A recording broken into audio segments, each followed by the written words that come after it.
Bruh, how long has it been since FleshWeaver was even announced? Oh, 9 years ago. Anyways, I'm not here to talk about why the heck it isn't out yet. Instead, I'm here to pitch my own theory on how I would make FleshWeaver work in this story. I will divide this video into three parts: the concept itself, how FleshWeaver would be integrated into the story, and what would happen if you say no. Now, it has been stated that FleshWeaver requires you to consume Aegis' soul, which will result in you gaining more power. While this is a pretty good concept, my idea extends from this. Obviously, the requirement stays the same. However, instead of FleshWeaver just being a power boost, I would term it as a permanent synchronization form. Yes, I know, permanent synchronization shouldn't look so malicious with all the flesh, but here's the thing. It's been stated a few times how synchronization takes a lot from the soul ally and their partner. Pandra told Tomix that he was severely weakened and a synchronization at this state would be really risky.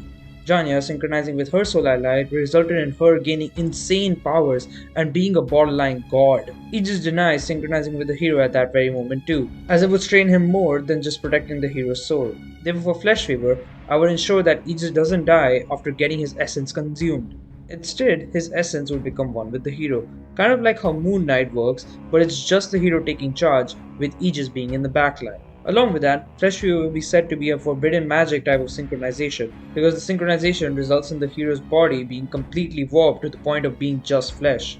With this idea, obviously there wouldn't be a hunt for other spirits, therefore limiting us to regular abilities and Aegis-based abilities. Now the game obviously doesn't have the budget for what I'm gonna be saying, but hey, this is just a stupid theory video that's already invalid as I disregard the entire hunt for spirits, which has already been confirmed to happen apparently. Regular abilities are just the same, similar to the previews we got. However, for the Aegis-based abilities, this is where the Moon Knight inspiration comes in. For these skills, the hero and Aegis would switch places and Aegis would take charge. The appearance would change as well, with the class looking more like an elemental spirit of both the hero and Aegis rather than a fleshy mass. Anyway, let's see how FleshWeaver would be integrated into the story and what would happen if you don't choose it.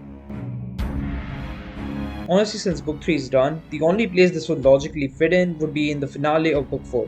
I have no clue on how the story beats will go in book 4, but I'm assuming there will be a final confrontation between the hero and the Equilibria. So let's quickly build a hypothetical scenario.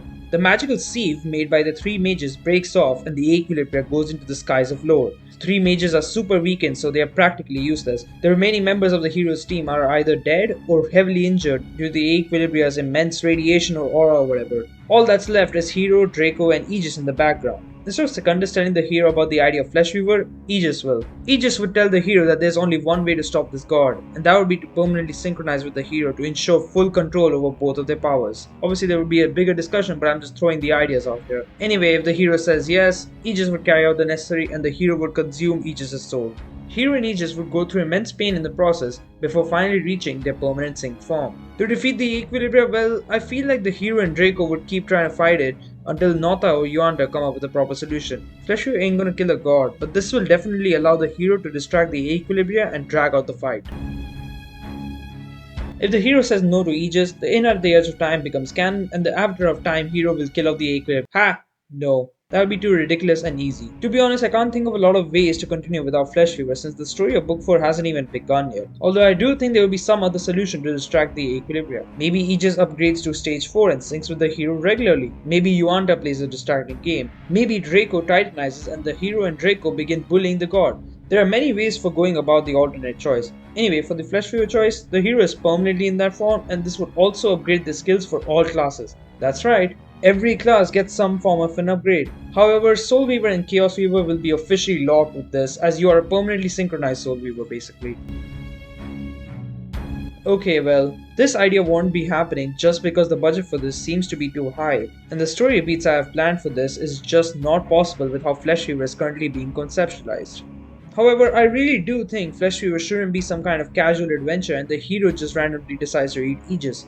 I feel like it needs to be some kind of a do or die situation, as otherwise it would feel really inconsistent with how the developers are writing the hero and the main story. Given that book 4 is still in development, it does give me hope that the developers are going to shape the main story in some way to ensure that FleshWeaver is integrated properly.